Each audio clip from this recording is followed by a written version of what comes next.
And he said they asked some pretty tough questions. Pastor, according to the faith you push, we're supposed to love our enemies. How do you love these bastards who are beating us up every day? And the pastor said, I didn't know how to answer, except to say you can't keep nurturing hatred. Somehow you have to deal with it. Might take you a year or two. And then he said, as the sun went down, they'd often talk after the service, how they were getting on. But he said there was always a hush as the sun came down. He said, I'd look at that big group on One Tree Hill, and they'd all be looking south down to where Australia was. And he said, I knew they were thinking of home. Little block tucked into the Great Dividing Range, little home in a suburb in Brisbane or Adelaide, have a girlfriend, a couple of kids,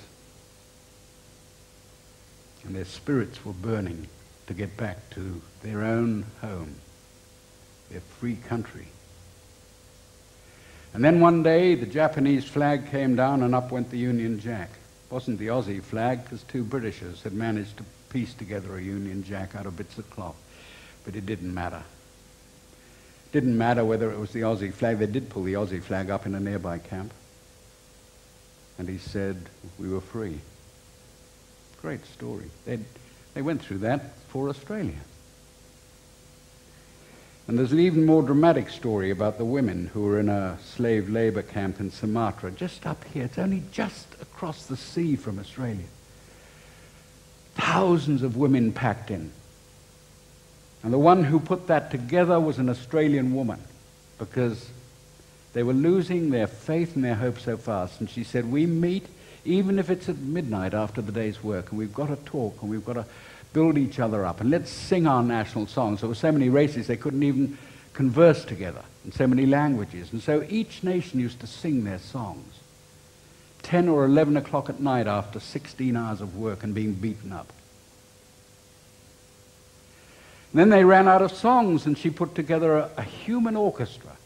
She divided the whole of that camp up. She wrote the music from memory, from old scores and oratorios and operas. And one group of women were cellos, and one group of women were violins, and another group were flutes, and another group were clarinets. And one evening, up into this camp went the sound of a human orchestra. And the commandant, who was over 6 foot, which is very unusual for the Japanese people, and was really brutal, came down. He wasn't going to have this. And he came in and he heard what must have been an angelic sound, and he stopped and bowed and backed out. One Australian woman. And after it was finished, after the war was over, they ran a concert in Adelaide. And the remnants of that camp repeated their human orchestra. And the whole of the audience who'd come to hear were in tears as they heard the sounds of literally angels going up. That's our heritage. That's what every kid in Australia should be taught. And most of them have never heard of it. They know instinctively something happened. That's why they go to Gallipoli. But they've never been told the story of how freedom was won in this country. And now a group of bloody money people think they're going to take it away from us. And they bought the politicians. I'm sorry to tell you this, but they have bought the politicians. They just do it with handouts. What's Peter Beattie doing, speaking at a luncheon on the Gold Coast in a couple of weeks? $2,000 a plate. We know it's corruption. They've done it to the Liberals and the Labour and the National. They've bought our politicians. And somehow we've got to get it back. And the only hope we've got are groups like your own, young Australians coming through. You're incredibly important. Each one of you. You might say, I can't do anything. If you can do no more than spend $50 out of your housekeeping budget on Australian-made products, you're making a difference. If we could get every housewife in Australia to do that, we'd knock $20 billion a year off our foreign debt. We'd begin to get this company back.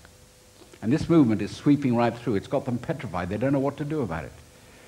Dick Smith may not have it all right, but I tell you what, he's saying the right message. We've got to get Australia back. Sovereignty belongs to us, to each of us and our kids. And if we can do that, what a great country Australia's going to be. It's a sad country at the moment. But it's going to be a great country. And it's going to be great not because we're powerful and have atomic weapons, but because each of us is fiercely loyal to this idea of freedom. We're a free country, and the title deeds belong to us. We don't want to oppose any other nation, but we do want the title deeds to our own backyard. And if we do that, people will say, God, those Aussies got it right. Best place in the world to go, you know. Their mateship is extraordinary. Their freedom is incredible. Their humor is abundant. And that's what I'm looking forward to. Thank you very much.